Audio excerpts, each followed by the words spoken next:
Good morning po, Yusek. Regarding po dun sa flood control project ng gobyerno po natin, kumusta na po ang status ng mga proyekto since panahon na po ng tag-ulan at nakakaranas na rin po ng mga pagbaha sa iba't ibang lugar, especially po dito sa Metro Manila?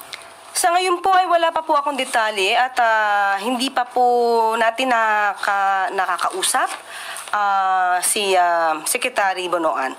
Pero malamang po by next week ay makakakuha na po ako ng detalye. Ang nasa akin lamang po ngayon ay ang kanilang naging trabaho dito sa Tangos-Tansa Navigational Gate at nagulat na rin po, nagbigay na rin ng ulat itong si Representative Toby Tiangco at nakikipag-ugnayan nga daw po ang DPWH sa pamumuno po ni Secretary Manuel Bonoan at ito po ay matatapos na po, magiging fully operational na po itong floodgate na to sa July 1. Inayos po nila ito para po maibsan naman po ang pagtaas or ang pagbaha sa nasabing lugar, lalo-lalo na po pag high tide. So yun lamang po muna ang aking maiuulat, but pinapangako ko po pag nagkaroon na po ako ng detalye patungkol sa